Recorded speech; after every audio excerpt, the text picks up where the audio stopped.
Imagine isto. Esta noite, embarcaremos juntos numa jornada. Uma jornada através do tempo, do mistério e de histórias sussurradas há milhares de anos. Você não precisa se lembrar de cada detalhe. Você não precisa ficar acordado para cada palavra. Esta história estará aqui para você, quer você a ouça com toda a sua atenção ou se deixe guiar suavemente para um sono tranquilo. Alguns de vocês ouvirão esta história inteira.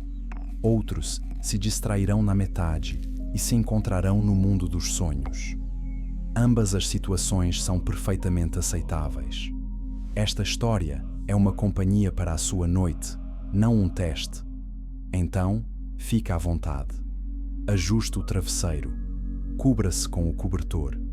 Deixe seu corpo afundar na cama. Esta noite, vou contar-lhes algo extraordinário. Algo que conecta templos antigos a edifícios modernos.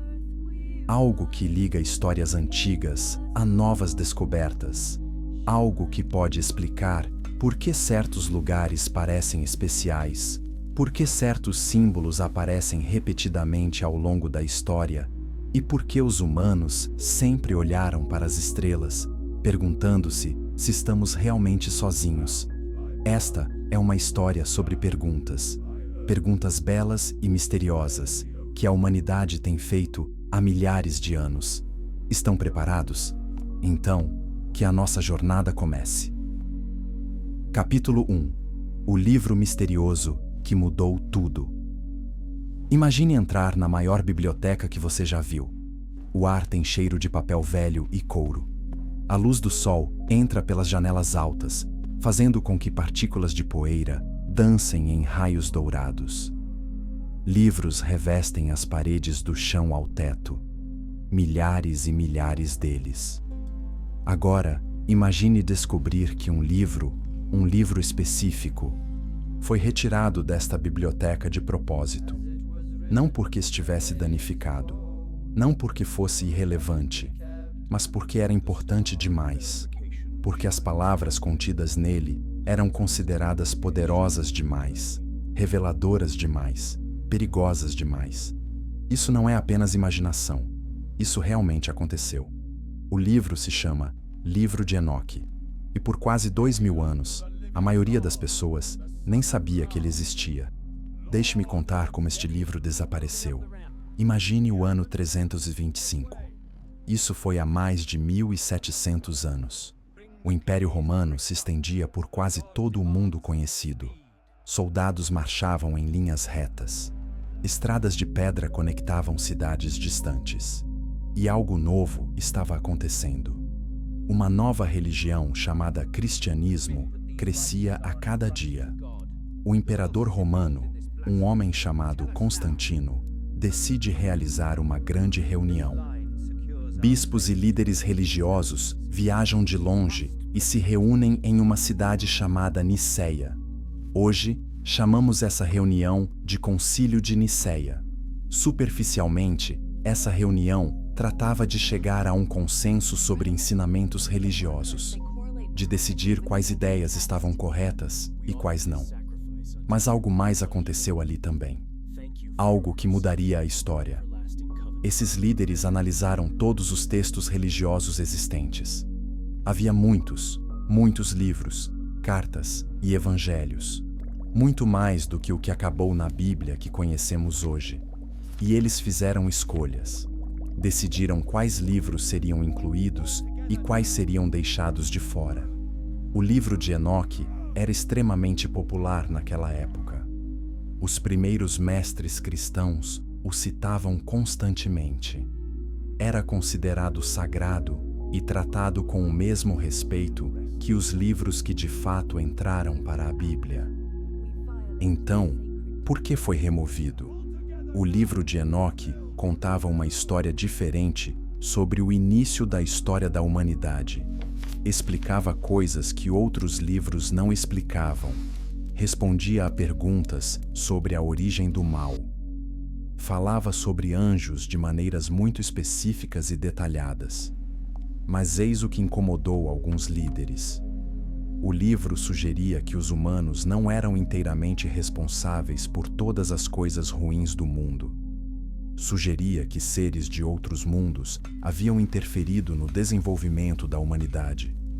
Sugeria que algo havia dado errado com a própria criação. Se você está tentando construir uma organização religiosa baseada na culpa humana e na necessidade de salvação, isso cria problemas. Se os humanos não são totalmente responsáveis por sua própria condição decaída, então toda a estrutura do pecado e da redenção se torna complicada. Assim, o livro foi classificado como apócrifo. Isso significa interessante, mas não divinamente inspirado. Não exatamente herético, mas também não totalmente aceitável. Ao longo dos séculos seguintes, cópias do livro de Enoque foram desaparecendo aos poucos. Foram retiradas das bibliotecas dos mosteiros. Não foram copiadas com o mesmo cuidado que outros textos. Com o tempo, a maioria das pessoas se esqueceu de que o livro sequer existira. Mas nem todos se esqueceram. Alguns grupos mantiveram cópias escondidas, transmitindo-as secretamente de geração em geração. E em alguns lugares distantes, particularmente na Etiópia, o livro jamais foi esquecido. A Igreja Ortodoxa Etíope o manteve como parte de sua Bíblia durante todo esse tempo. Então, no século XVIII, um explorador escocês chamado James Bruce viajou para a Etiópia. Entre os tesouros que trouxe de volta para a Europa estavam 3 cópias do livro de Enoque. Os estudiosos ficaram maravilhados. Um texto perdido havia sido reencontrado. Ao traduzirem e lerem o livro, descobriram algo fascinante. Ele foi mencionado por escritores cristãos primitivos. Citações dos primeiros padres da Igreja correspondiam exatamente ao texto. Era um documento autêntico, um verdadeiro documento antigo que havia sido deliberadamente apagado da história.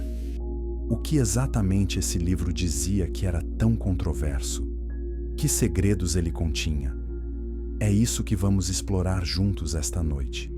E eu prometo a vocês, quer fiquem acordados durante toda a sessão, ou caiam num sono tranquilo, essas histórias antigas vão despertar a sua imaginação e talvez até aparecer nos seus sonhos. Vamos parar um instante. Respire fundo. Relaxe os ombros. Temos a noite toda juntos e não há pressa nenhuma. Se você está gostando desta jornada pelos mistérios antigos, considere se inscrever neste canal. Exploramos histórias históricas fascinantes e conhecimentos esquecidos, perfeitos para aprender enquanto relaxa ou dorme. Agora, vamos continuar nossa história. Capítulo 2. Segredos antigos ocultos à vista de todos. Você já reparou como certos símbolos se repetem ao longo da história? O olho na pirâmide, a espiral, a árvore da vida. Essas imagens aparecem no Antigo Egito, na Europa medieval e em culturas tribais em diferentes continentes. Por quê? O que leva os seres humanos, separados por oceanos e milhares de anos, a criarem símbolos tão semelhantes? O livro de Enoque oferece uma possível resposta, e é uma resposta que nos faz refletir. Antes de analisarmos o conteúdo do livro, permita-me descrever um pouco do mundo antigo. Esqueça tudo o que você vê ao seu redor agora. Sem luz elétrica, sem carros, sem telefones, sem internet. Em vez disso, imagine a escuridão. Escuridão de verdade. Quando o sol se põe, a única luz vem do fogo, das tochas, das lamparinas a óleo. O céu noturno não é ofuscado pelas luzes da cidade. Em vez disso, as estrelas preenchem todo o céu, como diamantes espalhados sobre veludo negro. A Via Láctea se estende sobre nossas cabeças como um rio brilhante. Os povos antigos passavam muito tempo observando as estrelas. Eles notavam padrões. Percebiam que algumas estrelas se moviam enquanto outras permaneciam imóveis. Observavam os planetas traçarem trajetórias no céu, previam eclipses e estações do ano, e eles contaram histórias sobre o que viram. A maioria das culturas antigas possui mitos sobre seres que vieram do céu. Os gregos tinham seus titãs e deuses que desceram do Monte Olimpo. Os hindus tinham os Devas e os Asuras. Os nórdicos tinham os Aesir de Asgard. Tribos nativas americanas falavam de pessoas do céu. Essas histórias são notavelmente semelhantes em culturas que supostamente nunca tiveram contato umas com as outras. Todas descrevem seres poderosos que ensinaram novas habilidades aos humanos. Agricultura, matemática, metalurgia, escrita, arquitetura. O livro de Enoque apresenta sua própria versão dessa história universal. Segundo o texto, existia um grupo de seres chamados observadores. Sua função era observar a humanidade à distância, acompanhando nosso desenvolvimento sem interferir. Como cientistas que estudam animais na natureza, eles deveriam observar, mas não tocar. Mas algo deu errado. O livro descreve como 200 desses observadores tomaram uma decisão coletiva. Eles desceram à terra, chegaram a uma montanha específica chamada Monte Hermon e fizeram um pacto entre si. Eles ficaram fascinados pelos seres humanos, não apenas curiosos, mas obcecados. Viram algo na humanidade que os cativou. Talvez fossem nossas emoções, talvez nossa criatividade, talvez nosso potencial.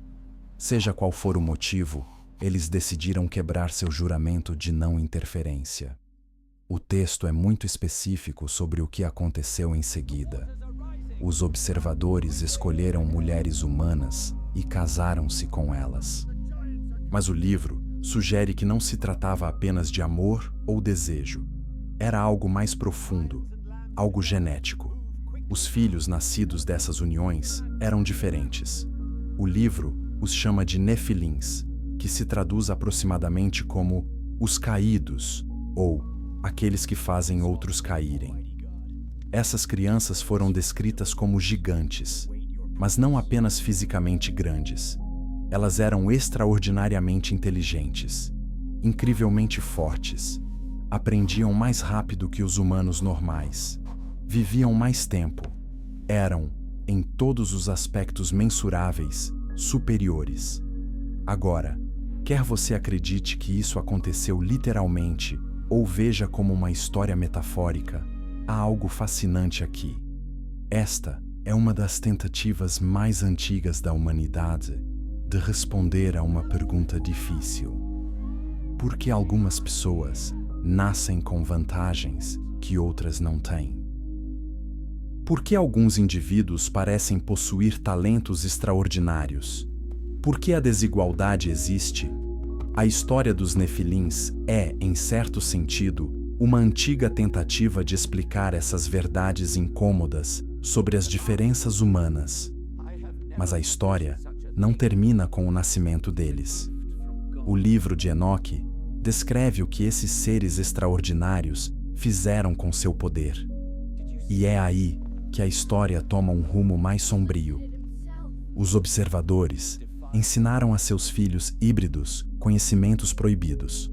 O livro lista esses ensinamentos de forma muito específica. Ensinaram-lhes guerra e fabricação de armas. Ensinaram-lhes cosméticos e a arte da beleza. Ensinaram-lhes feitiçaria e adivinhação.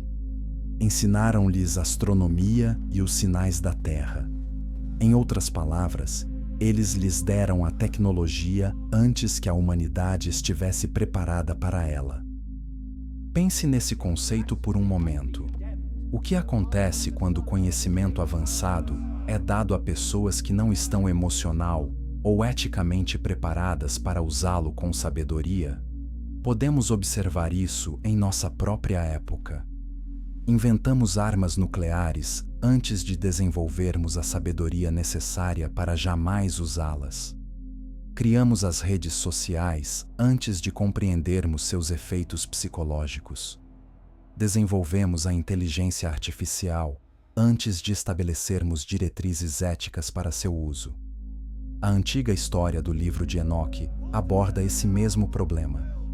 Tecnologia sem sabedoria é perigosa.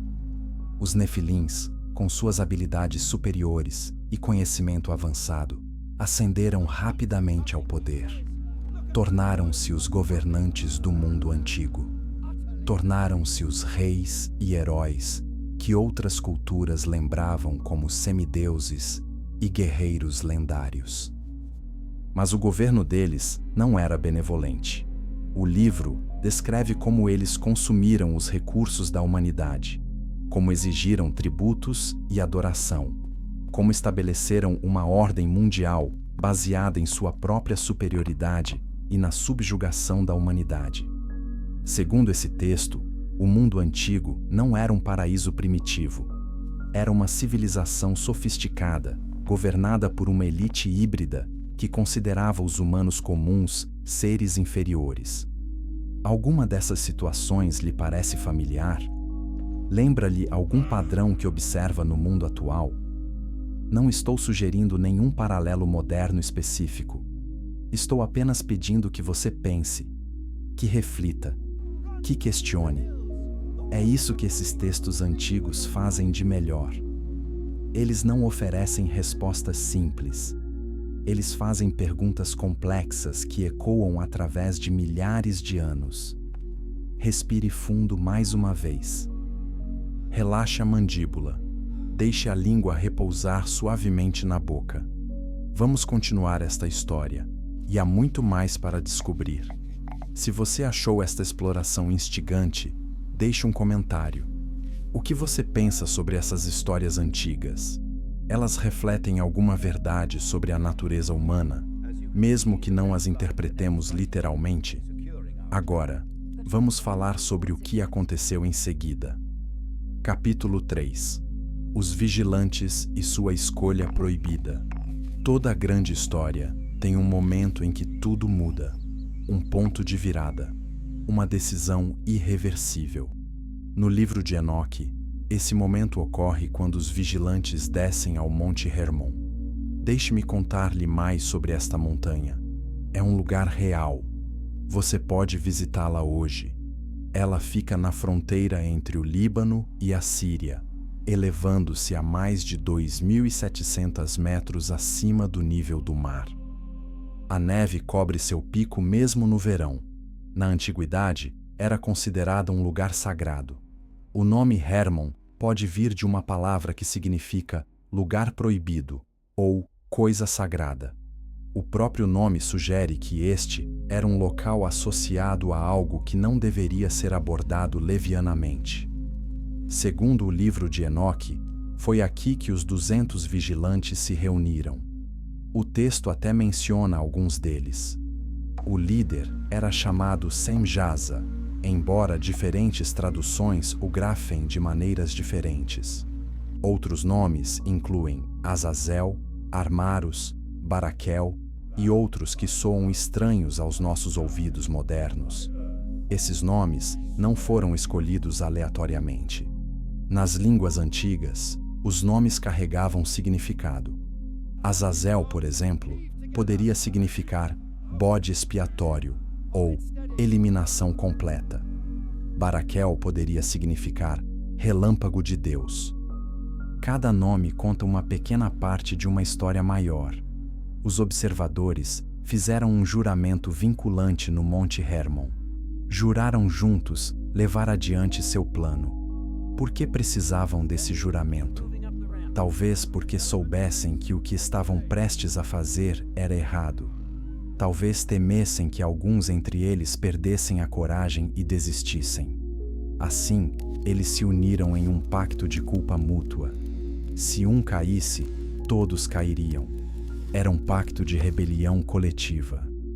Pense no que isso representa psicologicamente. Com que frequência os grupos fazem coisas juntos que nenhum indivíduo faria sozinho? Como a ação coletiva permite que as pessoas se sobreponham às suas consciências individuais? Os observadores desceram da montanha até os vales onde os humanos viviam e trouxeram consigo dádivas, conhecimento, segredos, tecnologia que os humanos não haviam descoberto por conta própria. Um observador ensinou aos humanos a metalurgia, como extrair minério da terra, como aquecê-lo e moldá-lo, como criar ferramentas e armas de bronze e ferro. Isso não soa maligno à primeira vista. A metalurgia foi um avanço humano crucial, mas considere o contexto. As primeiras ferramentas de metal eram armas, espadas, lanças, facas. A tecnologia de matar tornou-se mais eficiente. Outro observador ensinava o uso de raízes e plantas, medicina herbal, cura. Novamente, isso parece benéfico, mas o mesmo conhecimento que cura pode envenenar.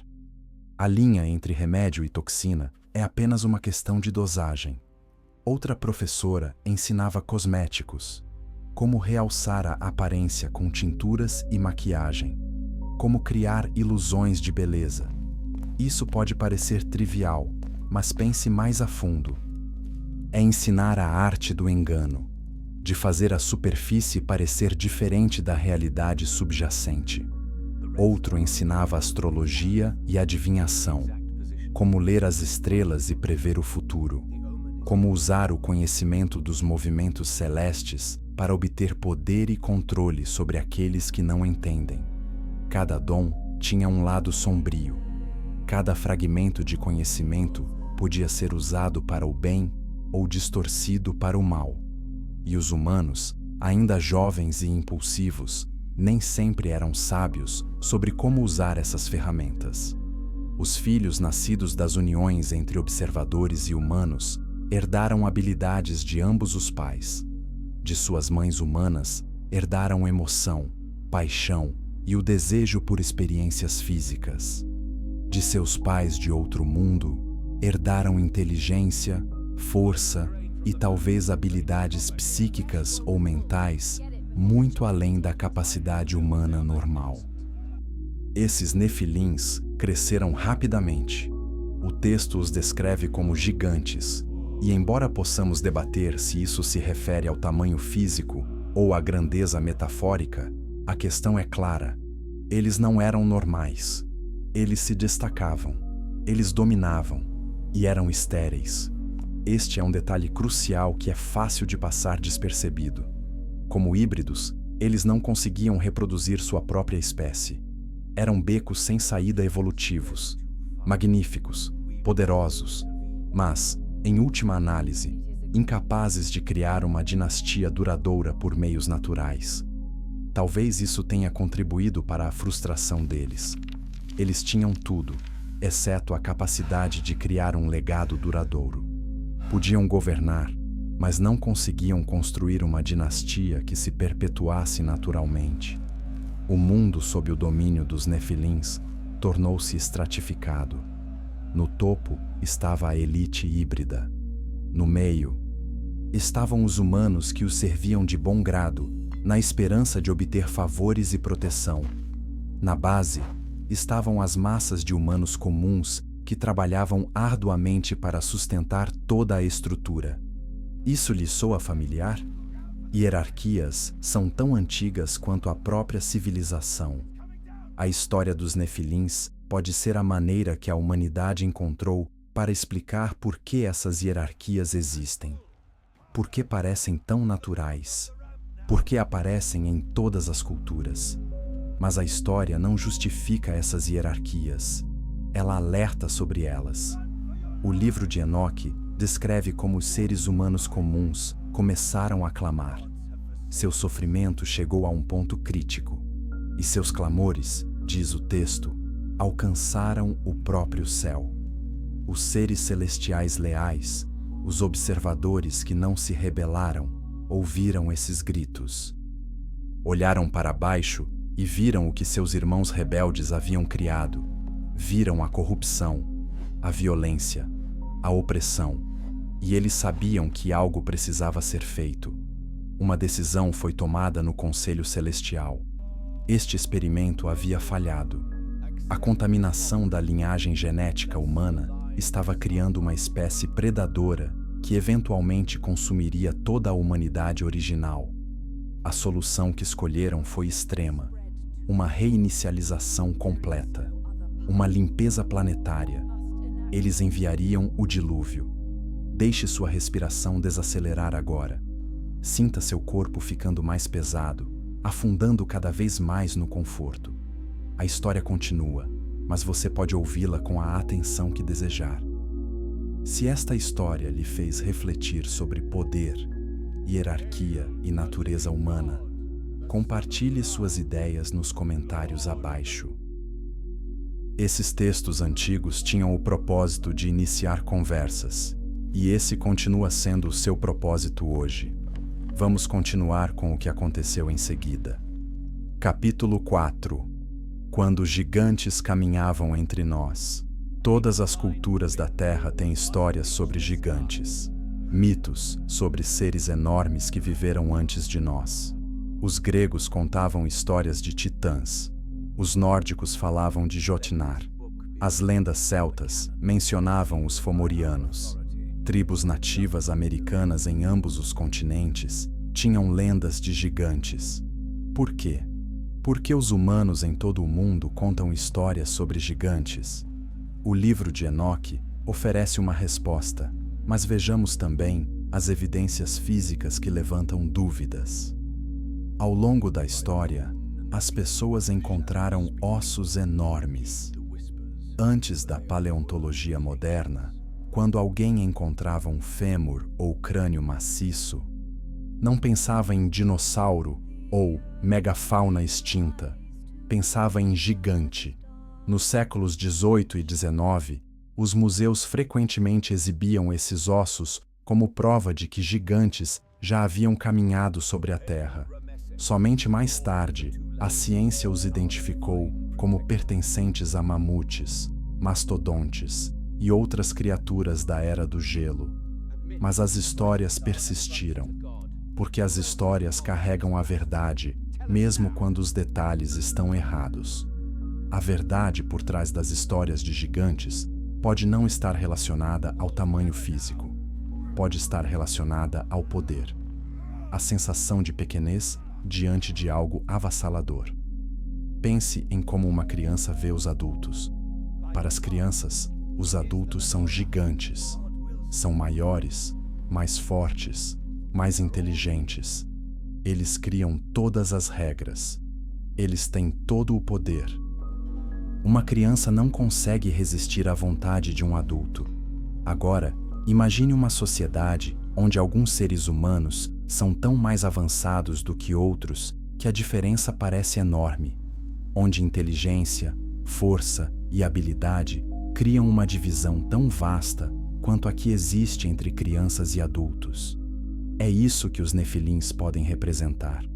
Não necessariamente gigantes físicos, mas seres tão superiores em capacidade que os humanos comuns se sentiam como crianças em sua presença. O livro de Enoque descreve coisas específicas que os nefilins fizeram com seu poder.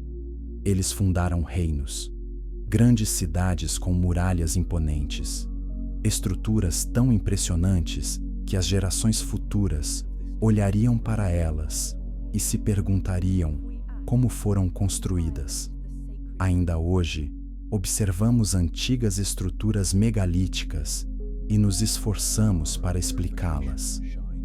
As pirâmides do Egito, Stonehenge, Baalbek, no Líbano, com suas pedras de fundação incrivelmente grandes, Pumapunku, na Bolívia, com seus blocos precisamente talhados. Os engenheiros modernos olham para esses lugares e perguntam: como? Como os povos antigos talhavam pedras com tanta precisão? Como moviam blocos que pesavam centenas de toneladas? Como alinhavam estruturas com eventos astronômicos com tanta exatidão? A resposta mais comum é que os humanos antigos eram mais inteligentes e capazes do que lhes damos crédito. Com tempo, esforço e engenhosidade suficientes, os humanos podem realizar coisas incríveis. Mas teorias alternativas sugerem algo diferente. Que talvez os humanos tenham tido ajuda, ou que uma civilização mais avançada tenha existido antes da que conhecemos. O livro de Enoque não menciona especificamente esses projetos de construção, mas os temas se alinham. Seres avançados, compartilhando conhecimento avançado.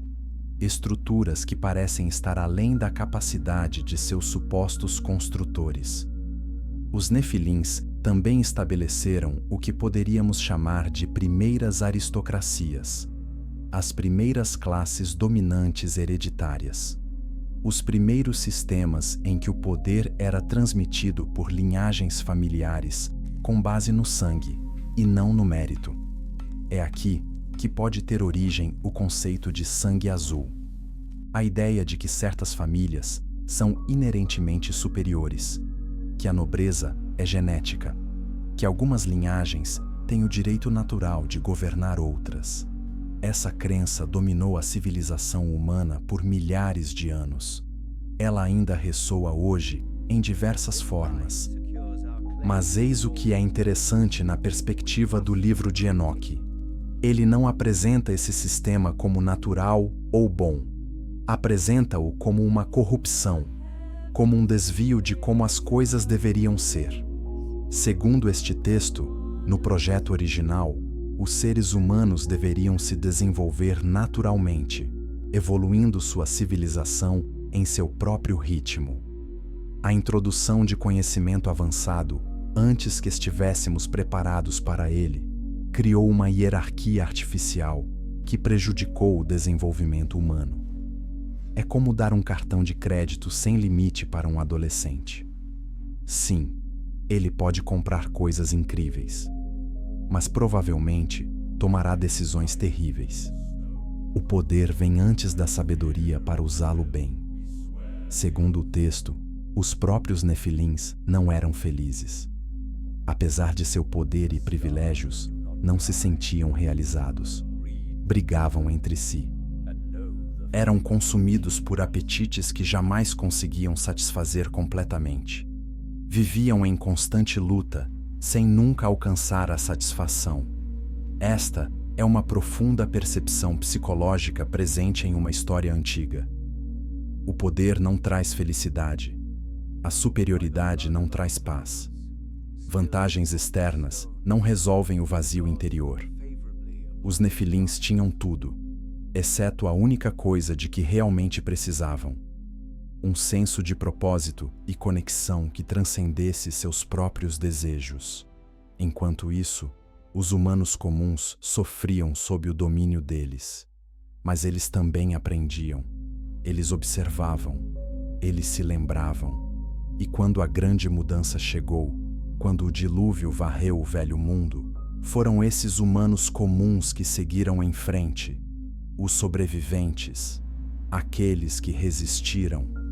O livro de Enoque sugere que a resiliência humana, a adaptabilidade humana, a capacidade humana de suportar o sofrimento, essas qualidades são, na verdade, mais valiosas do que o poder bruto ou a genética superior. Os mansos herdarão a terra não por serem melhores guerreiros, mas por serem melhores sobreviventes. Reserve um momento para perceber como seu corpo está relaxando. Sua mente pode divagar. Você pode ouvir atentamente ou deixar que estas palavras fluam sobre você como água. Ambas as opções são perfeitamente válidas. Deixe sua opinião nos comentários. Você acha que histórias antigas como essa refletem eventos históricos reais ou são metáforas da psicologia humana? Não existe resposta errada. Estou curioso para saber o seu ponto de vista. Agora, vamos falar sobre o próprio dilúvio e o que ele realmente significou. Capítulo 5. O verdadeiro propósito do grande dilúvio. Toda cultura antiga tem uma história sobre um dilúvio. Este é um dos mitos mais universais da história da humanidade. Os mesopotâmios contavam a história de Utnapishtim. Os gregos tinham Deucalião e Pirra. Textos hindus descrevem Manu. Lendas chinesas falam de Gun Yu e do Grande Dilúvio. Tribos nativas americanas de ambos os continentes têm mitos de dilúvio. E claro, a história bíblica da Arca de Noé é provavelmente a versão mais famosa na cultura ocidental. Por que essas histórias são tão comuns? Existem algumas possibilidades. Uma possibilidade é que todas essas histórias tenham origem em inundações locais reais, que pareceram o fim do mundo para as pessoas que as vivenciaram. Os povos antigos viviam em vales fluviais. Os rios transbordam. Uma inundação catastrófica poderia destruir toda uma civilização que existia ao longo de um sistema fluvial. Outra possibilidade é que eles se lembrem de algo maior. Há evidências geológicas de uma enorme inundação na região do Mar Negro há cerca de 7.600 anos. Com o derretimento das geleiras da Era do Gelo, o nível do mar subiu drasticamente. O mar Mediterrâneo pode ter rompido uma barragem natural e inundado o que era então um lago de água doce, criando o Mar Negro que conhecemos hoje. Isso teria sido catastrófico para qualquer pessoa que vivesse naquela região.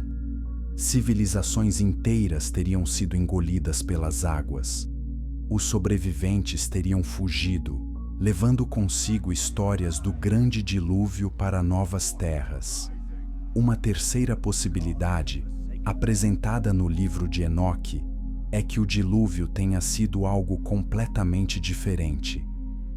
Não um desastre natural, mas um ato deliberado, uma reinicialização planetária, iniciada por seres superiores, que decidiram que o experimento havia ido longe demais. Segundo o livro de Enoque, os seres celestiais leais observaram o que os vigilantes rebeldes haviam criado e tomaram uma decisão difícil. A raça híbrida não podia continuar. A contaminação da linhagem genética humana precisava ser revertida. Mas eles se depararam com um problema. Como eliminar os nefilins sem destruir toda a humanidade?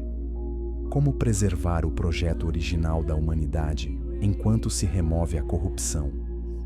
A resposta foi o dilúvio.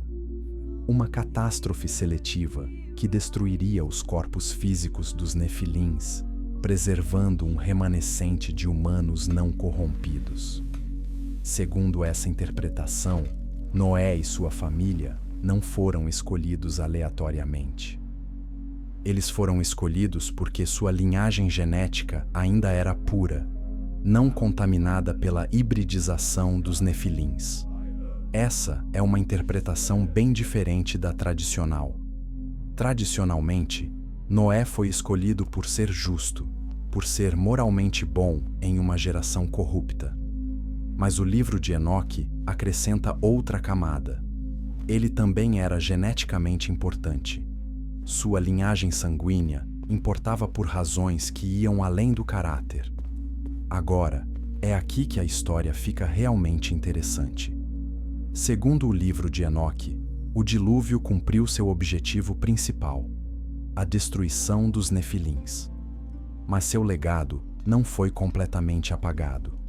O texto sugere que os observadores rebeldes, sabendo que o dilúvio estava chegando, tomaram medidas para preservar seu trabalho. Eles não puderam salvar os corpos físicos de seus filhos híbridos, mas puderam salvar as informações genéticas.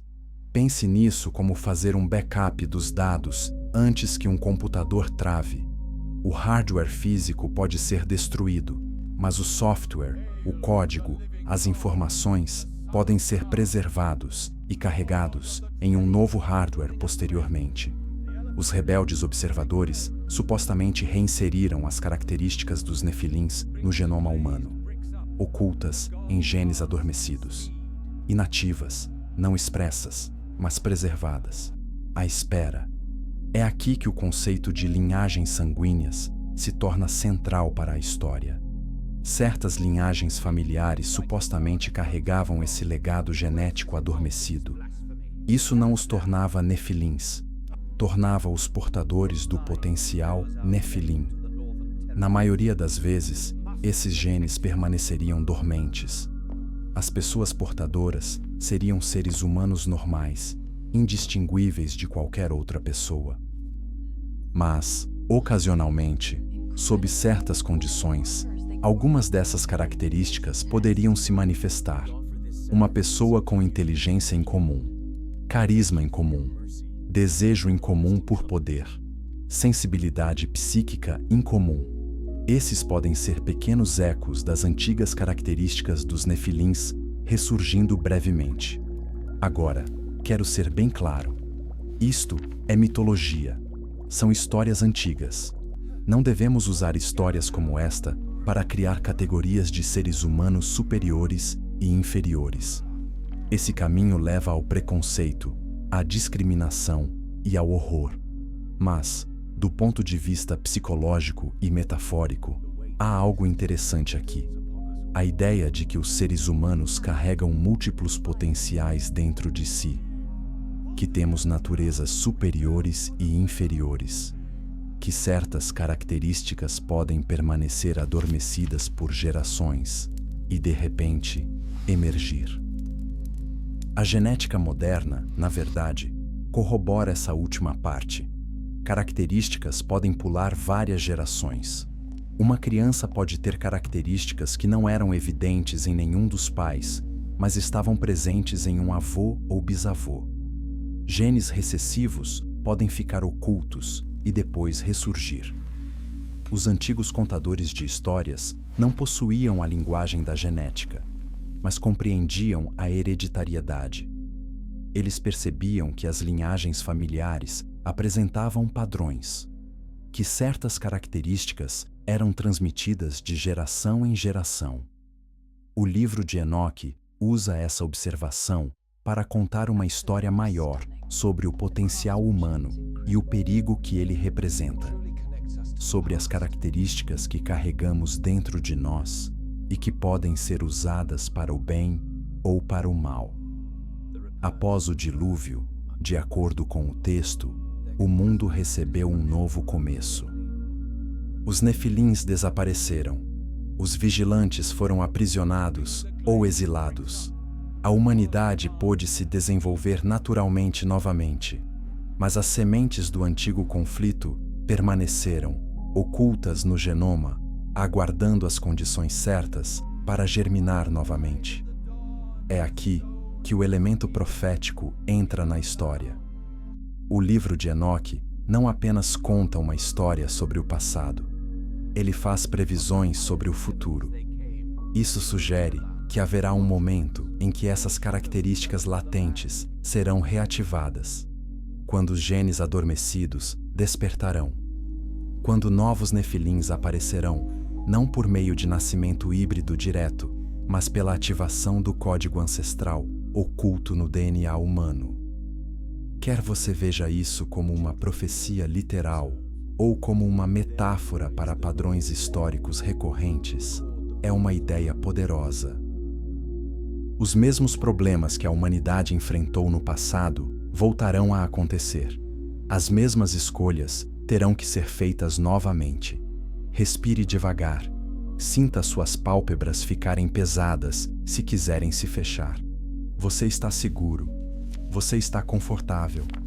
Esta história continua, e você pode ouvi-la com a atenção ou o tom de sonolência que achar melhor. O que você acha dos mitos sobre inundações? Eles preservam a memória de catástrofes reais? Compartilhe sua opinião nos comentários. Vamos explorar essas ideias juntos. Agora, vamos falar sobre o que aconteceu com essas linhagens sanguíneas ocultas ao longo da história.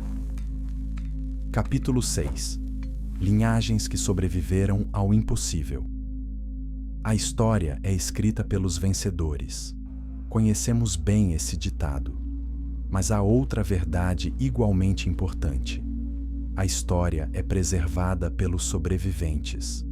Após o dilúvio, de acordo com o livro de Enoque e textos relacionados, uma nova civilização humana teve início.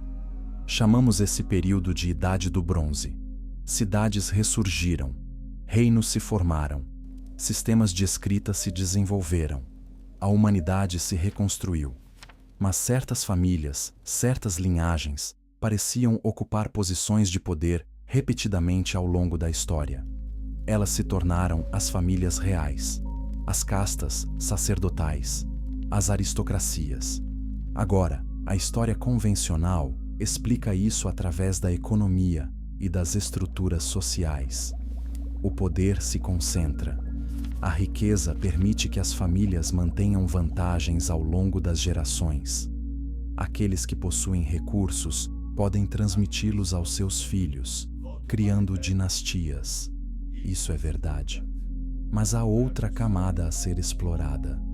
Ao longo da história, certas famílias se preocuparam obsessivamente com a pureza da linhagem. Mantinham genealogias detalhadas. Casavam-se dentro de linhagens específicas. Alegavam descendência divina ou herança especial. Os faraós do Egito afirmavam ser deuses vivos. Praticavam o casamento entre irmãos para manter a pureza da linhagem. A realeza europeia traçava sua linhagem até heróis e deuses lendários. Casavam-se entre primos para manter o sangue concentrado dentro das famílias nobres. Por que essa obsessão com sangue? Uma explicação simples reside na política. Alegar descendência divina legitima o poder. Se você consegue convencer as pessoas de que é fundamentalmente diferente delas, fundamentalmente escolhido, então seu direito de governar parece natural em vez de arbitrário. Mas outra explicação vem de textos como o livro de Enoque. Talvez essas famílias acreditassem que realmente carregavam algo especial em seu sangue, algo herdado de antes do dilúvio, um legado genético que lhes dava vantagens que outros não tinham. Ora, o livro de Enoque deixa claro que esse legado não é puramente positivo. Os Nefilins não eram heróis nessa história. Eram figuras trágicas, na melhor das hipóteses, e monstros, na pior. Portanto, carregar seu eco genético não seria puramente benéfico. Pode apresentar qualidades, mas também fraquezas. Alta inteligência, mas pouca empatia. Forte carisma, mas emoções instáveis. Grande motivação, mas bússola moral deficiente. A história está repleta de líderes brilhantes que também eram profundamente falhos. Governantes que construíram impérios, mas destruíram milhões de vidas. Gênios que impulsionaram o conhecimento humano, mas trataram as pessoas ao seu redor de forma terrível. Seriam esses simplesmente defeitos humanos normais amplificados pelo poder? Ou haveria, por vezes, algo diferente em sua natureza fundamental? Não estou respondendo a essa pergunta. Estou pedindo que você reflita sobre ela. O livro de Enoque descreve como certas famílias descendentes de Noé carregavam marcadores genéticos ocultos. A maioria dos descendentes de Noé era supostamente pura, mas uma linhagem em particular, descendente de Canaã, neto de Noé, alegadamente carregava com maior intensidade as características latentes dos Nefilins. Essa linhagem supostamente passou a ser associada a certas culturas antigas. Os cananeus, sim, mas também a Babilônia, a Assíria e outras civilizações antigas, conhecidas por seu poder e sua crueldade. Novamente, precisamos ter extrema cautela aqui. Esses textos antigos jamais devem ser usados para fazer afirmações preconceituosas sobre grupos étnicos ou religiões modernas. Não é isso que estamos fazendo aqui. Estamos explorando mitologia e simbolismo, não fazendo afirmações genéticas sobre pessoas reais. O ponto simbólico é que, supostamente, existiam duas correntes da humanidade. Uma corrente focada no desenvolvimento espiritual, na comunidade, e na vida em harmonia. A outra corrente focada no poder, na dominação e no controle. Essas correntes não eram totalmente separadas. Elas se misturaram e se entrelaçaram ao longo da história, mas representavam duas abordagens diferentes do que é ser humano. Dois conjuntos diferentes de valores. Dois destinos diferentes. Sociedades secretas ao longo da história alegaram preservar o conhecimento dessas linhagens sanguíneas. Os Cavaleiros Templários supostamente descobriram algo durante sua estadia em Jerusalém. Documentos antigos, conhecimento oculto sobre as origens da humanidade. Quando retornaram à Europa, tornaram-se imensamente poderosos e ricos, antes de serem destruídos pelo rei francês e pelo Papa. O que eles descobriram? O que eles sabiam?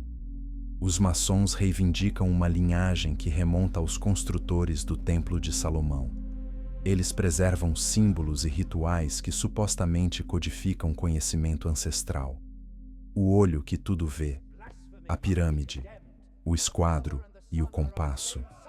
Esses símbolos aparecem em culturas antigas do mundo todo. O que eles realmente querem dizer? O que eles estão tentando preservar? Outros grupos ao longo da história fizeram alegações semelhantes. Os Rosacruzes, os Illuminati, diversas ordens místicas. Eles afirmavam possuir conhecimento secreto sobre as origens e o potencial da humanidade. Os estudiosos tradicionais descartam a maior parte disso como fantasia, considerando-a como tradições inventadas para dar às organizações um senso de mistério e importância. Mas mesmo que as alegações específicas sejam falsas, o padrão é interessante. Por que os humanos continuam criando essas histórias? Por que continuamos voltando à ideia de que existe conhecimento oculto, linhagens sanguíneas secretas, poderes ocultos? Talvez porque, em um nível profundo, sentimos que não conhecemos toda a verdade sobre nós mesmos, sobre de onde viemos, sobre o que somos capazes de nos tornar. O livro de Enoque explora essa profunda incerteza. Ele oferece uma possível resposta para essas questões antigas. Não a única resposta, não necessariamente a resposta verdadeira, mas uma resposta instigante que nos faz refletir. Ao longo da Idade Média, do Renascimento e até os tempos modernos, as pessoas estudaram esses textos em busca de pistas, em busca de padrões, em busca de maneiras de compreender a história da humanidade que vão além do nível superficial que aprendemos na escola. E, ocasionalmente, algo estranho acontecia. Aparecia uma pessoa que parecia diferente, que possuía capacidades muito além do normal. Um gênio como Leonardo da Vinci, que se destacava na arte, na ciência, na engenharia e parecia compreender intuitivamente princípios que outros precisavam estudar durante anos. Um líder como Alexandre, o Grande, que conquistou a maior parte do mundo conhecido aos 30 anos. Uma profetisa como Joana d'Arc, que ouvia vozes e liderava exércitos. Seriam esses simplesmente os extremos da curva normal de variação humana? Provavelmente sim. Essa é a explicação racional. Mas as histórias persistem. Os sussurros continuam. Talvez, só talvez, algo mais esteja em jogo de vez em quando. Deixe sua mente vagar agora. Você não precisa analisar tudo. Apenas deixe essas ideias fluírem pela sua consciência como a água em um riacho. Você acha esses mistérios históricos interessantes? Quais perguntas você tem? Deixe-as nos comentários. Adoro saber o que desperta sua curiosidade. Vamos explorar como essas ideias antigas se conectam à história mais recente. Capítulo 7. Sociedades secretas e poderes ocultos. Imagine uma sala escura, iluminada por velas. 12 figuras, vestindo túnicas e máscaras, Sentam-se ao redor de uma mesa redonda. Elas conversam em voz baixa sobre planos que afetarão milhões de pessoas. Tomam decisões que moldarão o futuro das nações. É assim que muitas pessoas imaginam as sociedades secretas, organizações obscuras que controlam os acontecimentos mundiais nos bastidores.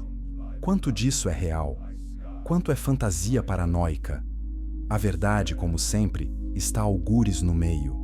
Sociedades secretas existem, sim.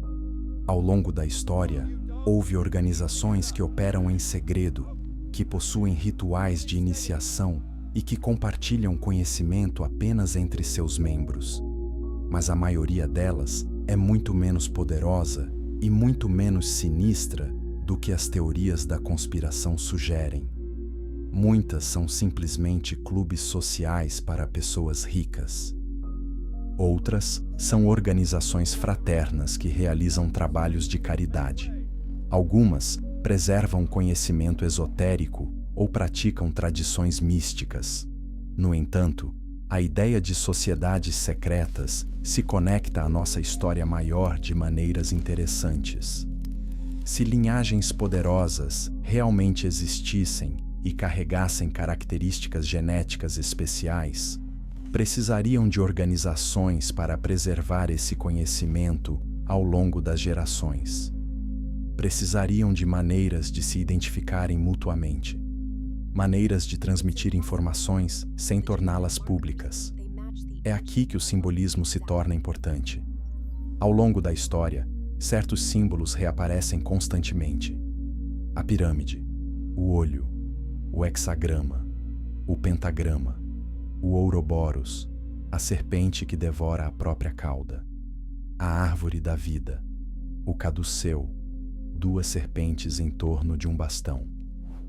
Esses símbolos aparecem no Antigo Egito, na alquimia medieval, na arte renascentista, em logotipos corporativos modernos e em selos governamentais. Por quê? Esses símbolos são apenas esteticamente agradáveis? Ou eles codificam informações? Alguns pesquisadores acreditam que esses símbolos funcionam como uma espécie de linguagem, uma forma de comunicar ideias complexas por meio de imagens simples. Uma pessoa que compreende a linguagem simbólica pode decodificar significados invisíveis para observadores desavisados. Por exemplo, a pirâmide com o olho no topo aparece na nota de $1 americano. A maioria das pessoas não pensa nisso. É apenas parte do design do dinheiro. Mas, simbolicamente, pode representar hierarquia. Os poucos no topo que veem tudo, observando os muitos abaixo que sustentam a estrutura. Essa interpretação está correta? Não sei, mas é interessante pensar a respeito. O livro de Enoque, quando redescoberto, tornou-se muito importante para certas tradições esotéricas. Grupos que estudavam misticismo, alquimia e conhecimento oculto o viram como uma confirmação de suas crenças. Eles acreditavam que o livro provava que os humanos não estavam sozinhos, que outras inteligências haviam interferido em nosso desenvolvimento, que carregamos dentro de nós o legado dessa interferência. Alguns grupos viram isso como uma bênção. A humanidade havia sido aprimorada, dotada de dons que nos permitiam progredir mais rapidamente do que progrediríamos naturalmente. Deveríamos acolher e desenvolver esses dons. Outros grupos viam isso como uma maldição. A humanidade havia sido corrompida, desviada de seu caminho natural. Precisávamos nos purificar, retornar ao nosso estado original, incorrupto. Essas duas perspectivas criaram sistemas filosóficos muito diferentes. A primeira perspectiva tendia para o que poderíamos chamar de pensamento do caminho da mão esquerda. Poder é bom. Ascensão é boa. Devemos usar todas as ferramentas e técnicas disponíveis para transcender nossas limitações. Moralidade é relativa. Resultados importam mais do que métodos. A segunda perspectiva tendia ao pensamento do caminho da mão direita. A harmonia é boa. O desenvolvimento natural é bom. Devemos ser cautelosos com o poder e sempre considerar as implicações éticas. A moralidade é objetiva. Os métodos importam tanto quanto os resultados. Ao longo da história, indivíduos e organizações se alinharam mais com um caminho ou outro. Alguns buscavam o poder acima de tudo. Estudavam magia, alquimia e ciência como formas de obter controle sobre a natureza e sobre outras pessoas. Consideravam-se os legítimos herdeiros do conhecimento dos observadores. Outros buscavam sabedoria e desenvolvimento espiritual. Estudavam meditação, oração e filosofia como formas de aperfeiçoar seu caráter. Consideravam-se guardiões da melhor natureza da humanidade. A maioria das pessoas, é claro, se situava em algum ponto intermediário. Mas esses polos extremos sempre existiram, puxando a cultura humana em diferentes direções. No Renascimento, vemos essa tensão se manifestar de forma magnífica. Cientistas como Copérnico e Galileu buscaram o conhecimento, mesmo quando as autoridades religiosas o proibiam.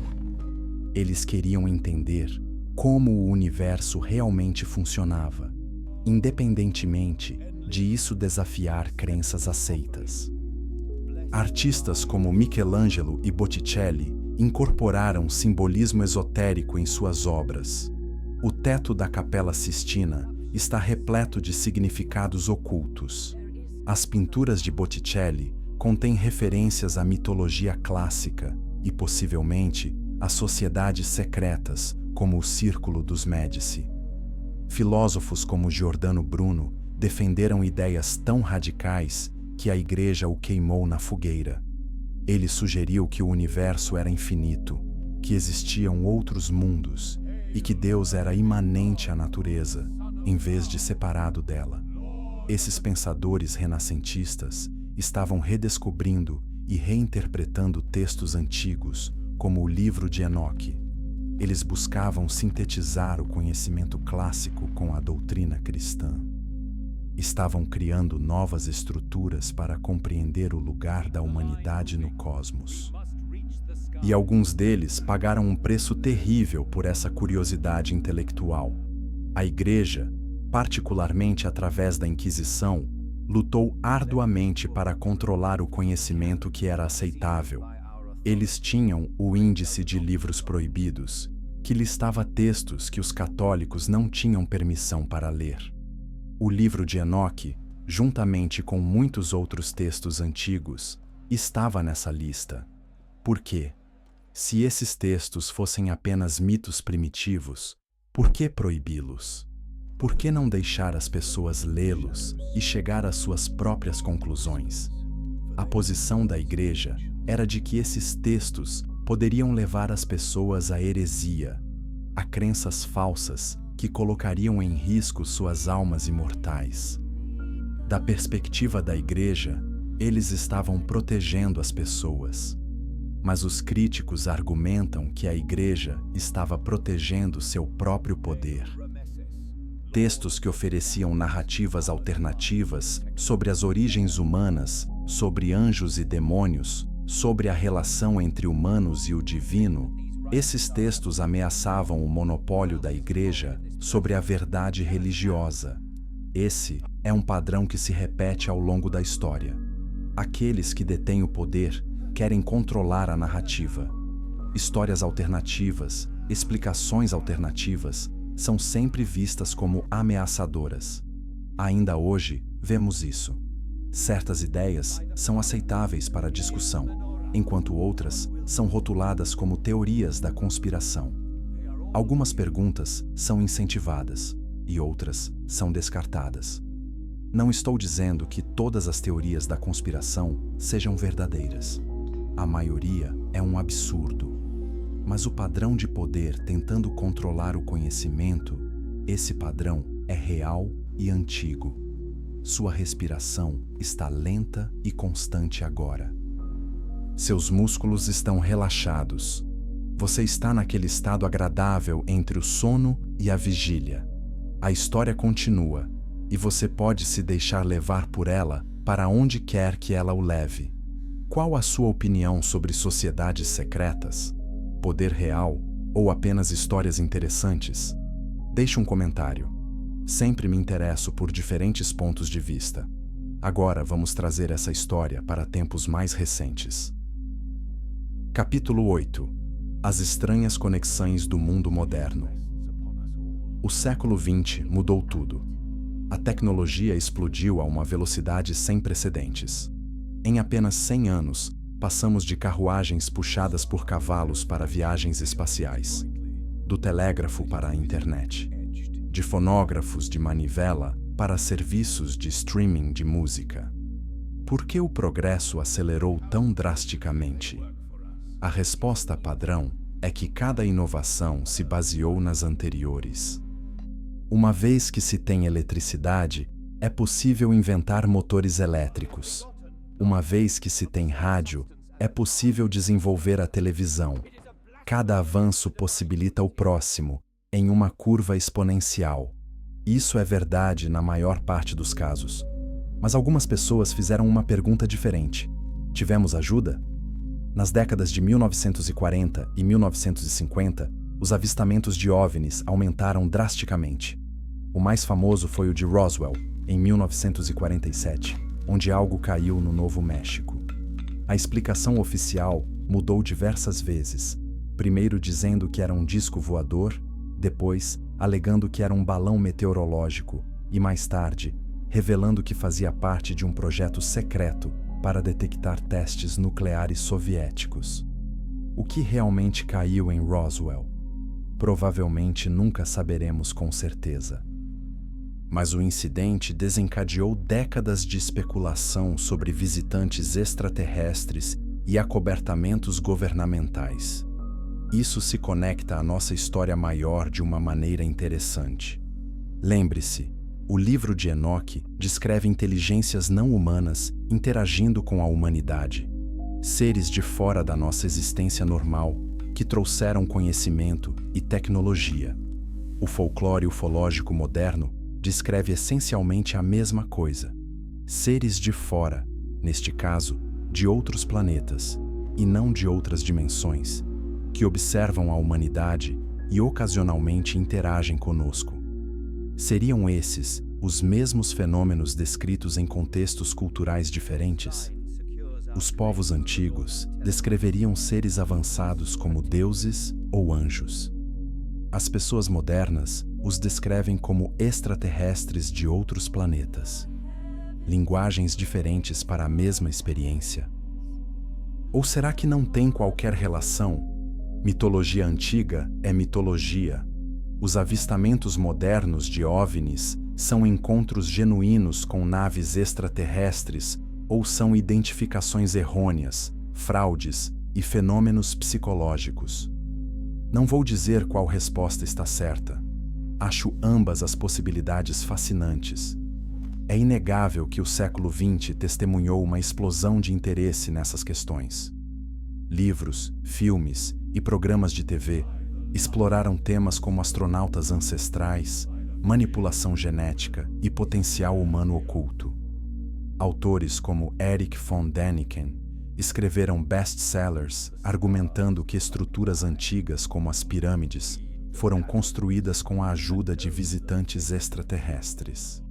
A arqueologia convencional rejeitou essas ideias, mas elas cativaram o imaginário popular.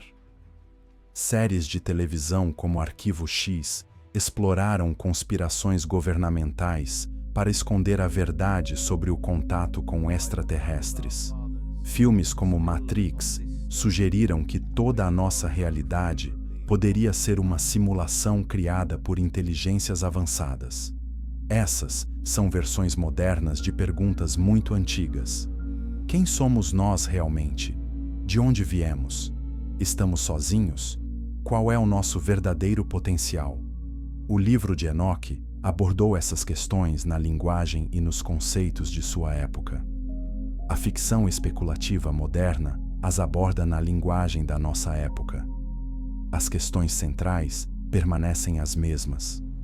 Entretanto, a ciência real estava fazendo descobertas genuínas que pareciam quase tão fantásticas quanto a ficção científica. Descobrimos o DNA na década de 1950 e aprendemos a ler o código genético. Descobrimos que os humanos compartilham 98% do seu DNA com os chimpanzés. Somos notavelmente semelhantes a outras formas de vida na Terra em nível genético. Mas também descobrimos algo estranho. Grandes porções do DNA humano, às vezes chamadas de DNA lixo, pareciam não codificar nada. Para que serviam? Por que carregávamos todo esse material genético aparentemente inútil? Pesquisas recentes sugerem que grande parte desse DNA não é lixo. Ele desempenha funções regulatórias, controlando quando outros genes são ativados e desativados. É mais parecido com um sistema operacional do que com lixo genético. Mas alguns pesquisadores questionam: será que parte desse DNA está inativo? Será que ele contém informações genéticas que não estão sendo expressas atualmente, mas que poderiam ser ativadas sob certas condições? Agora, quero ser bem claro. Não há nenhuma evidência científica que sustente a existência literal de DNA Nefilim em genomas humanos. Isso não é ciência comprovada. É especulação. Mas é uma especulação interessante que conecte textos antigos à compreensão biológica moderna. Também desenvolvemos tecnologias para alterar o DNA. A edição genética CRISPR permite modificar o código genético com precisão. Podemos, em teoria, adicionar novas características ou remover as indesejadas. Estamos nos tornando capazes de direcionar nossa própria evolução. Isso levanta questões éticas profundas. Deveríamos aprimorar geneticamente os seres humanos? Deveríamos tornar algumas pessoas mais inteligentes, mais fortes, mais longevas? Se o fizermos, estaríamos criando um novo tipo de desigualdade? Uma divisão genética entre humanos aprimorados e humanos naturais? Essas são exatamente as mesmas questões abordadas no livro de Enoque, apenas traduzidas para a linguagem científica moderna.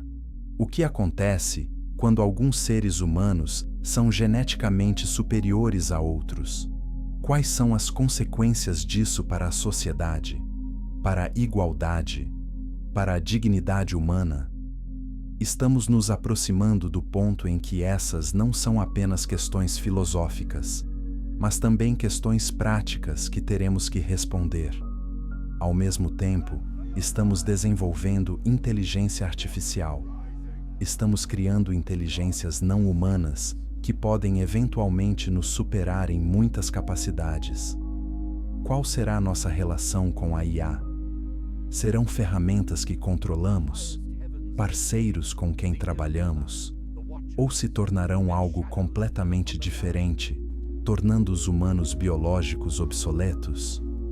Novamente, estas são versões modernas da antiga história do observador. O que acontece quando uma inteligência superior interage com uma inferior? Como a inferior mantém sua dignidade e autonomia? O livro de Enoque sugere que isso não acaba bem. A inteligência superior, mesmo com boas intenções, tende a dominar e distorcer o desenvolvimento natural da inferior. Estaremos prestes a aprender essa lição novamente, mas de uma perspectiva diferente? Estaremos prestes a nos tornar os observadores em relação à IA, tomando decisões que parecem razoáveis, mas que podem ter consequências catastróficas não intencionais? Não tenho as respostas, mas acho esses paralelos fascinantes e dignos de reflexão. Seus olhos estão tão pesados agora. Você mal consegue mantê-los abertos, e isso é perfeitamente normal. Deixe-os fechar se quiserem. Descanse. Sonhe. A história estará aqui, quer você ouça cada palavra ou não. Como você acha que a sabedoria ancestral se aplica à tecnologia moderna? Devemos dar atenção aos antigos alertas ou estamos em território completamente desconhecido? Compartilhe suas ideias abaixo. Vamos falar sobre os sinais e símbolos ao nosso redor. Capítulo 9. Sinais e símbolos ao nosso redor. Você já reparou que certos símbolos aparecem em todo lugar quando você começa a procurá-los? Caminhe por qualquer grande cidade. Observe os logotipos das empresas, prédios governamentais, moedas, monumentos. Você verá os mesmos símbolos se repetindo: pirâmides, olhos, estrelas, triângulos, círculos dentro de círculos. Por que essas formas específicas continuam aparecendo? A resposta óbvia é que formas geométricas simples são naturalmente atraentes.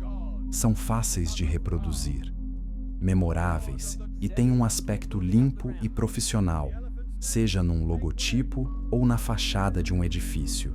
Mas pode haver mais por trás disso. Os símbolos carregam significados que vão além de sua aparência superficial. Eles se conectam a padrões mais profundos da consciência humana.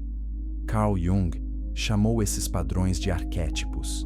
São temas e imagens universais que aparecem em todas as culturas. O círculo representa totalidade, completude, ciclos. Todas as culturas usam círculos simbolicamente. Alianças de casamento, rodas medicinais, mandalas. O círculo também aparece na natureza. O sol, a lua, a íris do olho. O triângulo representa estabilidade e hierarquia. É a forma geométrica estruturalmente mais forte. 3 pontos definem um plano. 3 pernas tornam um banco estável. Pai, mãe, filho, início, meio, fim. Nascimento, vida, morte. Tese. Antítese, síntese. A pirâmide é um triângulo tridimensional. Ela representa a mesma estabilidade hierárquica, mas com um elemento adicional: o ponto elevado no topo, o ápice, o pináculo, aquele que se eleva acima. Ao longo da história, as classes dominantes usaram o simbolismo da pirâmide para representar a hierarquia social. O faraó no topo, sacerdotes e nobres no meio, trabalhadores e escravos na base, cada um em seu lugar, criando uma estrutura estável. O símbolo do olho representa a consciência, a percepção. Ver é saber. O olho que tudo vê representa a onisciência, a consciência de Deus. Ou, numa interpretação mais sinistra, a vigilância. Alguém observando tudo o que você faz. Ao combinar a pirâmide e o olho, obtém-se uma poderosa mensagem simbólica. A consciência no ápice da hierarquia.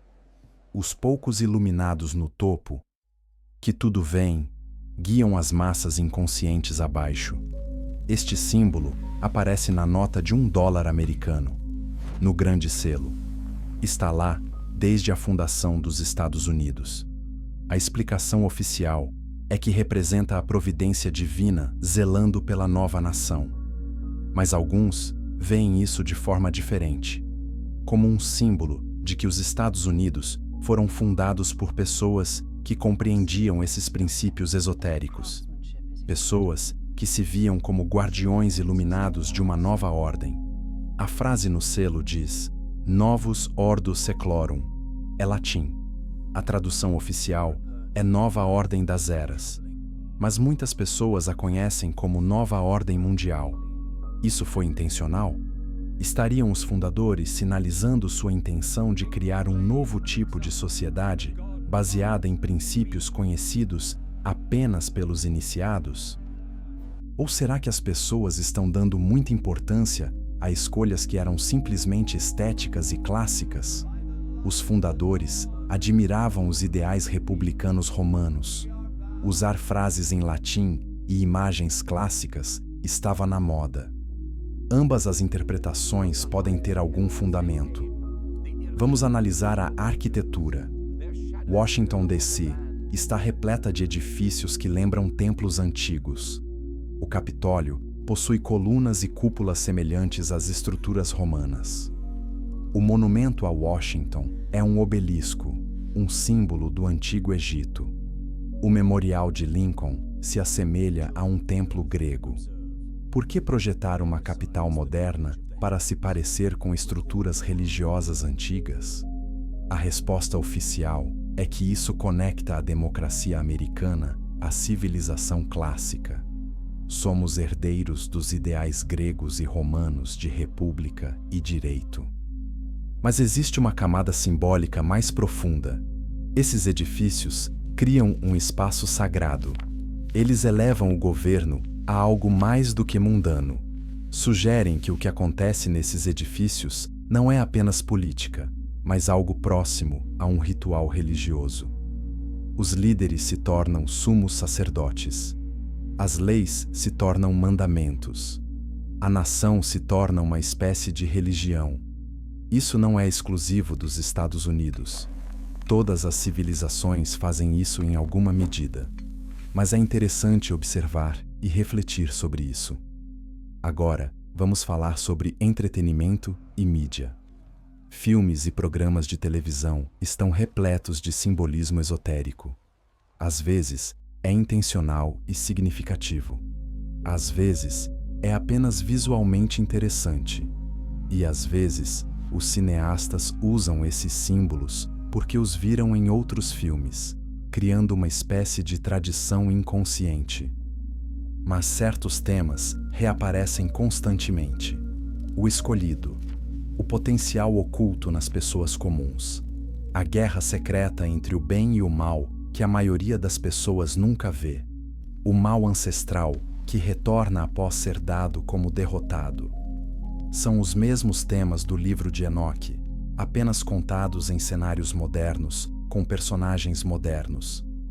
Matrix apresenta a realidade como uma simulação controlada por máquinas. Os humanos estão presos em um mundo artificial, enquanto seus corpos reais são usados para gerar energia. Um escolhido desperta, vê a verdade e luta para libertar a humanidade. Essa é essencialmente uma narrativa gnóstica. O gnosticismo foi um movimento cristão primitivo que ensinava que o mundo material foi criado por um Deus falso. A verdadeira realidade existe em uma dimensão espiritual superior. Os seres humanos possuem centelhas divinas aprisionadas em corpos materiais. O despertar para essa verdade traz a libertação. O livro de Enoque influenciou o pensamento gnóstico. A ideia de que o mundo físico é corrompido e que os humanos precisam de conhecimento especial para escapar dessa corrupção aparece em ambos os textos. Star Wars apresenta a Força, um campo de energia que conecta todos os seres vivos. Algumas pessoas são sensíveis à força e podem usá-la para o bem ou para o mal.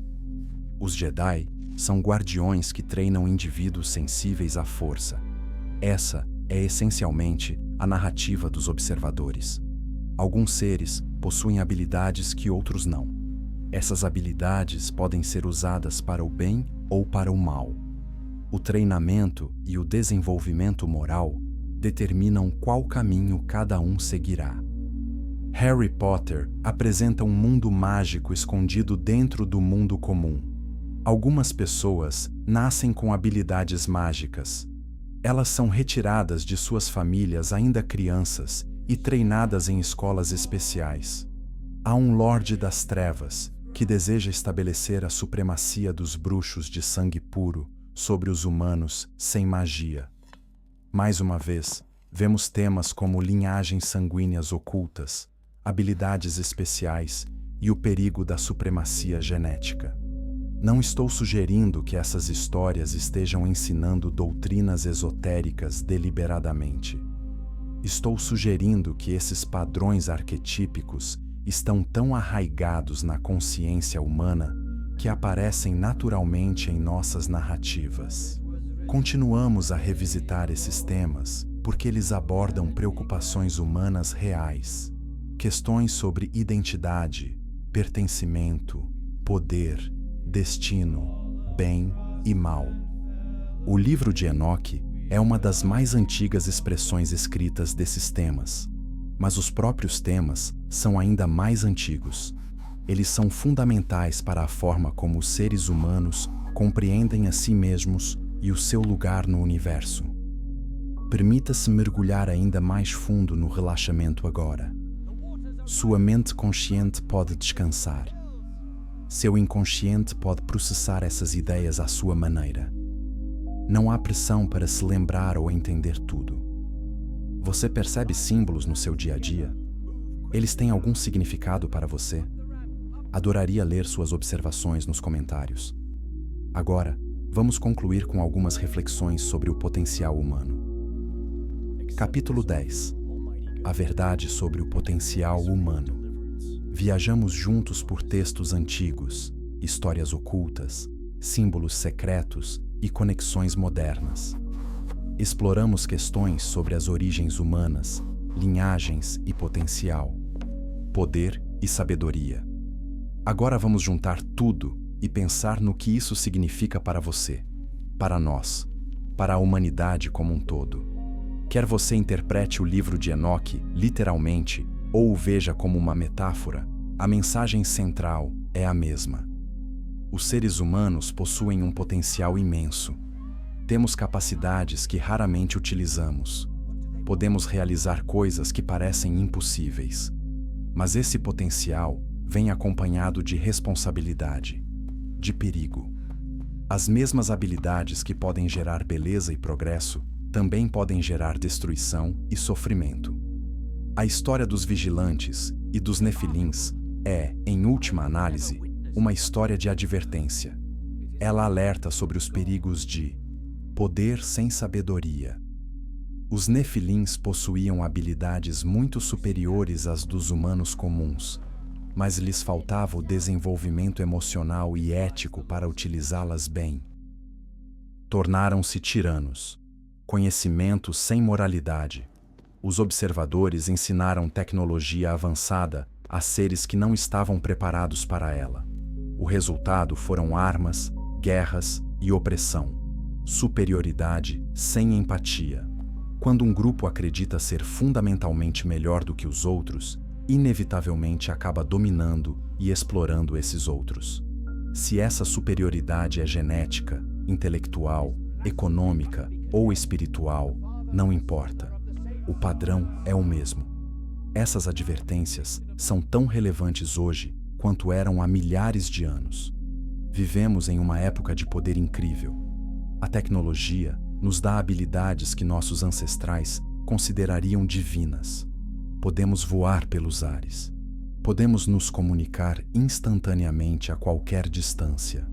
Podemos acessar quase qualquer informação em segundos. Podemos modificar o DNA. Em breve, poderemos criar inteligência artificial consciente. Temos a sabedoria necessária para usar bem esses poderes? Ou somos como os nefilins, brilhantes, mas, em última análise, autodestrutivos? Essa é a pergunta que nossa geração deve responder por meio de nossas escolhas. Mas os textos antigos também contêm esperança. Eles sugerem que os humanos em seu estado natural, sem modificação genética ou aprimoramento tecnológico, possuem algo valioso que faltava aos seres superiores. Os seres humanos têm capacidade de adaptação. Podemos sobreviver em praticamente qualquer ambiente. Podemos suportar sofrimentos que destruiriam aqueles que nunca passaram por dificuldades. Os seres humanos têm criatividade. Imaginamos coisas que não existem e as trazemos à existência. Criamos arte, música, histórias, não para sobreviver, mas por alegria. Os seres humanos têm compaixão. Cuidamos daqueles que não podem se ajudar. Fazemos sacrifícios por nossos filhos. Formamos comunidades. Criamos significado através dos relacionamentos. Segundo a sabedoria ancestral, Essas qualidades são mais valiosas do que força bruta ou inteligência. São elas que nos tornam humanos no melhor sentido da palavra. O livro de Enoque sugere que, quando a crise chegou, quando a escolha teve que ser feita, foram essas qualidades humanas que importaram. Não a sofisticação dos nefilins, não o conhecimento dos vigilantes, mas a simples capacidade humana de perseverar, de ter esperança, de recomeçar. Noé não foi escolhido por ser o mais poderoso ou o mais inteligente. Ele foi escolhido por ser fiel, por ser confiável, por possuir as virtudes humanas básicas que outros haviam perdido. Isso é encorajador para aqueles de nós que não somos brilhantes ou poderosos. Você não precisa ser extraordinário para ser valioso. Você não precisa de habilidades especiais ou conhecimento secreto. Ser uma boa pessoa, fazer o que é certo, cuidar daqueles que estão ao seu redor, essas coisas simples importam mais do que todo o poder do mundo. Ao mesmo tempo, se você possui dons, talentos ou habilidades especiais, você tem uma escolha a fazer. Você os usará para se destacar acima dos outros? Ou os usará a serviço do bem comum? Essa escolha define quem você é mais do que as habilidades em si. A história também nos lembra que nenhum império dura para sempre. Não importa o quão poderosa, avançada ou dominante uma civilização se torne, eventualmente ela cai. Os Nefilins pareciam invencíveis, mas agora eles se foram, lembrados apenas em mitos e textos antigos. Entretanto, os seres humanos comuns ainda estão aqui. Nós sobrevivemos. Nós persistimos. Nós reconstruímos. Esse padrão se repete ao longo da história. Impérios surgem e caem, mas comunidades de pessoas comuns, ajudando umas às outras, criando famílias, transmitindo tradições, essas sim continuam. Há força nessa continuidade. Há valor em fazer parte da história humana em curso, mesmo que você não seja um personagem principal. Mesmo que sua vida pareça comum. Suas escolhas importam. Sua bondade importa. Sua integridade importa. Não necessariamente num grande sentido cósmico, mas no sentido imediato de tornar o mundo ao seu redor um pouco melhor ou um pouco pior. O livro de Enoque, apesar de todas as suas menções a batalhas cósmicas e experiências genéticas, resume-se, em última análise, a esta mensagem simples: escolha sabiamente, escolha a bondade, escolha a comunidade, escolha a verdade. Essas opções estão disponíveis para todos, independentemente de linhagem sanguínea, capacidade ou circunstâncias. Você tem o poder de escolher. Esse é o poder mais importante de todos. Ao chegarmos ao fim da nossa jornada juntos esta noite, quero agradecer por você ter me ouvido. Quer você tenha ficado acordado durante toda a conversa, ou tenha cochilado no meio dela, sou grato por você ter dedicado esse tempo a mim. Essas histórias antigas, esses mistérios e perguntas, fazem parte de nossa herança humana compartilhada. Podemos explorá-los juntos, aprender com eles, debater seus significados e deixar que inspirem nossa imaginação. O que mais te chamou a atenção nessa história? O que te fez refletir? Quais perguntas você ainda tem? Compartilhe nos comentários. Eu leio todos e adoro conversar com essa comunidade. Se você gostou desta exploração de mistérios antigos, considere se inscrever. Criamos conteúdo como este regularmente, perfeito para aprender enquanto relaxa ou para refletir sobre questões profundas. E se você achou isso útil, talvez queira compartilhar com alguém que também possa gostar. Essas histórias foram feitas para serem compartilhadas, transmitidas e discutidas em conjunto. Durma bem esta noite. Sonhe com templos antigos e céus estrelados. Sonhe com o conhecimento esquecido, à espera de ser redescoberto. Sonhe com o seu próprio potencial, à espera de ser realizado. Amanhã é um novo dia, um novo capítulo, uma nova oportunidade para fazer escolhas sábias e ser o tipo de pessoa que o mundo precisa. Descanse agora, fique em paz e saiba que você faz parte de algo muito maior do que você mesmo. Parte da grande história contínua da humanidade, com todas as suas lutas e triunfos, suas perguntas e mistérios. Boa noite e obrigado por estarem aqui.